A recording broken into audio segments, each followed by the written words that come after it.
Hi, Mr. Bennett here. Today's video we're going to be looking at a thing called Coulombs Law. Alright, now Coulombs Law looks at the attraction or repulsion between two like charges or two unlike charges. It uses this formula. The force is equal to 1 over 4 pi epsilon, Q1, Q2. Now Q is the charge of an electron or a proton or any positive or negative charge. R is the distance between the centre of these two charges, as you can see there. Right, so we know that this thing 1 over 4 pi epsilon is equal to 9 by 10 to the 9 newtons per coulomb. Now that's on your formula sheet, so you don't have to remember that, but I'm sure by the time we've done the questions you will remember that. So force is directly proportional to the product of the two charges. Alright, so that's what that means from there, that being a constant value. Force is inversely proportional to the radius squared, or in other words the distance between the two charges. Now we know that unlike charges will attract, we know that like charges will repel each other. Now the questions that we'll be looking at on page 64, so obviously Q is a charge, and we use that in coulombs. The charge of electron is in fact 1.6 by 10 to the minus 19. Now I've made a mistake there because I haven't put the Q on there, have I? The C for the units.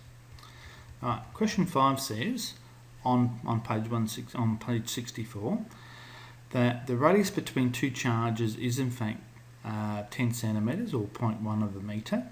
We know that the charge is 8 microcoulombs. Now that means by 10 to the minus 6. Now those prefixes are in fact on your formula sheet.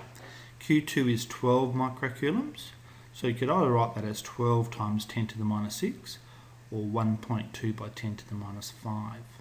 Alright, so they're my two charges.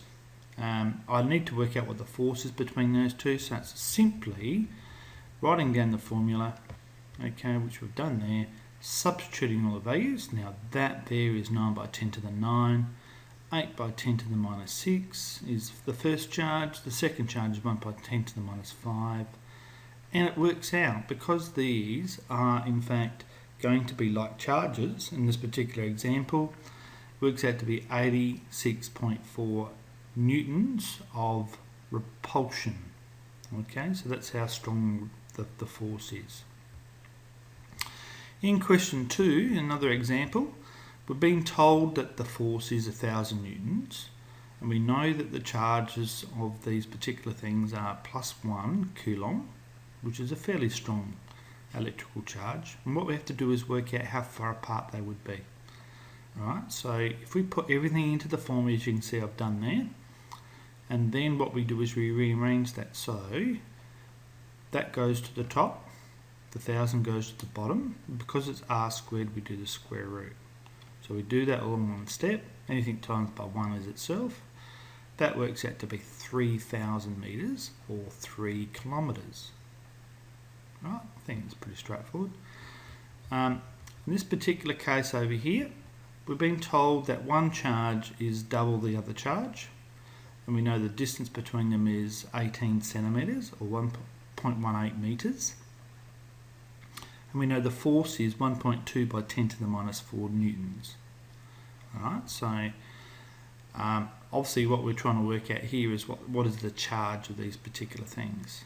Okay, so again, if we start with our normal formula here, it's about rearranging. So you put everything into where it's supposed to go, and then you solve for the unknown. So it's 1.2 by 10 to the minus 4 is the force. That's our constant value. Our radius is 0.18 squared, so that's going to go to the top line, that's going to go to the bottom line, and that will leave us with 2q squared. Oh no. So therefore, if I bring the 2 down to the bottom line and I take the square root of it, that will actually allow me to work out what Q is. So that works out to be, Q works out to be 1.47 by 10 to the minus 8 coulombs. Now, you've heard of nanometers, nano whatever, you can have a nanocoulomb. A nanocoulomb is a thing which is 10 to the minus 9. So, obviously, if you applied that here, you could say that's equal to 1.4 or 14.7 nanocoulombs. Now, that's Q1. Q2 is going to be double that charge, so that's going to be 29.4 nanocoulombs, or 2.94 by 10 to the minus 8.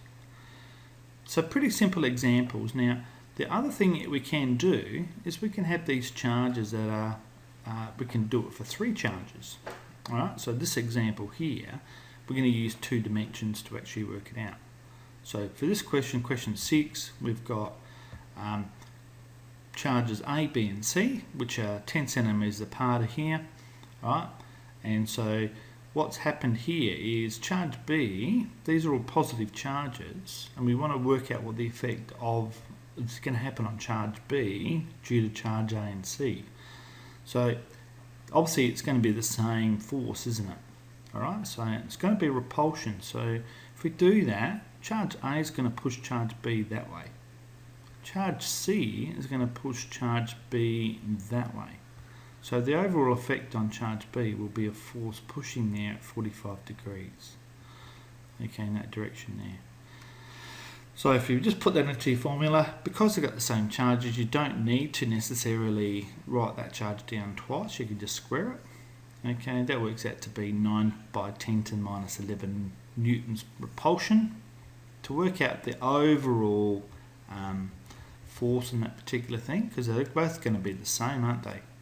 The charge on A on B, using this, the subscript there, C on B is there, so therefore the overall force is going to be, particular using Pythag, because that's a right angle triangle, is 1.27 by 10 to the minus 10 newtons, and we should give that a direction in terms of 45 to the right below the horizontal. Alright, so the direction is actually important there. So B has a force of that in the direction shown on the diagram. Get the idea? The sort of things that we're doing. If we are looking at comparing things, alright, so if we keep Q2 the same, 1 over 4 pi epsilon, which we know is always a constant, and R is a constant value, then we could say force is directly proportional to Q1. If we keep the charges the same and the constant value there the same, then we can use the force equals 1 over the radius squared. And so that's inversely proportional.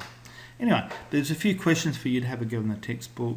I think they're pretty straightforward, so good luck with those, and make sure you catch me in class or post something on Verso if you need some help with any question. Good luck with them.